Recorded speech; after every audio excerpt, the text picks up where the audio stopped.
rallonger la discussion et apporter quelques explications supplémentaires par rapport à mon dernier post LinkedIn. Dans le digital, il y a un sujet particulièrement compliqué, particulièrement rude, c'est celui de l'amorçage des plateformes two-sided market. Alors une plateforme two-sided market, c'est une plateforme qui a deux côtés du marché. Prenez Airbnb, c'est une plateforme two-sided market. D'un côté, elle adresse des propriétaires d'appartements qui souhaitent louer leur logement à des touristes. Et de l'autre côté, Airbnb adresse des touristes qui souhaitent partir en vacances.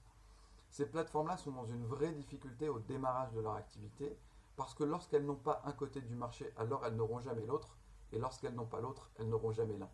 Prenez Airbnb, si vous n'avez aucun propriétaire sur le site, alors aucun touriste n'a intérêt à aller consulter la plateforme. Et inversement, si aucun touriste ne consulte la plateforme, alors vous n'avez aucun propriétaire qui a intérêt à y placer son logement. On est donc dans un problème, un cercle vicieux, un problème de la poule et de l'œuf, et il faut craquer ce problème-là.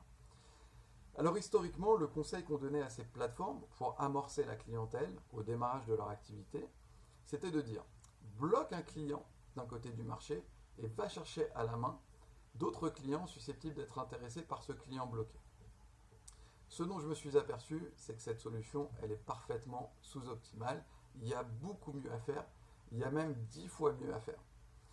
Alors, si vous en voulez la démonstration formelle, propre, vous pouvez aller sur l'article que je viens d'écrire sur LinkedIn, où je pose l'énoncé, je résous le cas de manière méthodique. Simplement ici, cette vidéo, elle est là pour vous faire ressentir l'argument. Pour ressentir la raison pour laquelle cette méthode que l'on conseillait historiquement aux plateformes two-sided market au moment de leur amorçage est complètement fausse, il faut que vous compreniez ce qu'est le paradoxe des anniversaires. Alors je vais expliquer ce qu'est le paradoxe des anniversaires et ensuite je vais l'appliquer au cas de l'amorçage pour les plateformes two-sided market. Le paradoxe des anniversaires révèle une contre-intuition. Cette contre-intuition est la suivante.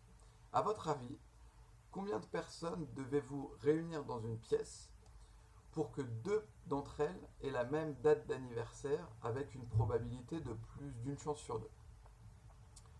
Intuitivement, on se dit, je sais pas, 100, 200 personnes à peu près, parce que la probabilité est rare que deux personnes aient la même date d'anniversaire. Il y a 365 possibilités de date d'anniversaire. On se dit, ok, l'ordre de grandeur, c'est à peu près 100 ou 200. Eh bien non. C'est seulement 23.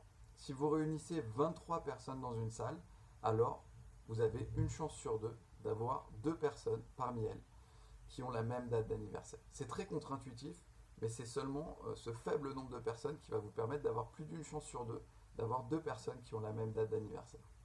En revanche, si vous bloquez une date d'anniversaire, prenez par exemple votre date d'anniversaire, à votre avis, combien de personnes il va vous falloir aller chercher pour avoir plus d'une chance sur deux d'avoir une personne qui a votre date d'anniversaire? 253. 253 personnes à aller chercher pour espérer avoir plus d'une chance sur deux d'avoir une de ces personnes qui a votre date d'anniversaire.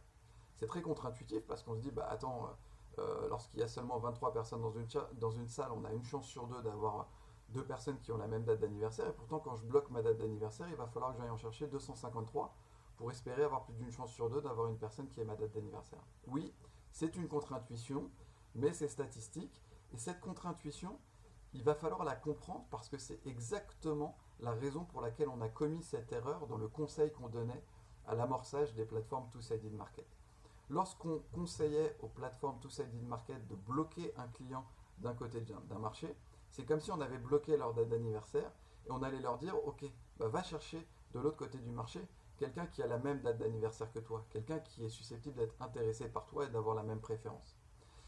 Eh bien, c'était un mauvais conseil, parce que le meilleur conseil que l'on pouvait donner en amorçage à ces plateformes, c'est au contraire de ne pas bloquer la date d'anniversaire d'un des vendeurs pour essayer d'aller chercher des acheteurs qui ont la même date d'anniversaire, mais au contraire d'adresser simultanément des vendeurs et des acheteurs, parce qu'il suffit simplement d'en avoir 23 d'un côté et 23 de l'autre pour avoir plus d'une chance sur deux d'avoir un matching. Si vous avez compris le paradoxe des anniversaires, vous avez sans doute compris, ressenti plus exactement, le paradoxe dans lequel on était et dans lequel on tombait, dans l'erreur qu'on commettait lorsqu'on conseillait aux plateformes d'aller chercher les clients en bloquant un côté du marché. Il faut au contraire ne pas bloquer un côté du marché, mais adresser simultanément les deux côtés du marché vous allez avoir à adresser seulement une cinquantaine de personnes en coût d'acquisition, plutôt que d'aller dépenser 253 coûts d'acquisition. C'est donc une réduction significative des coûts d'acquisition si vous opérez de cette façon.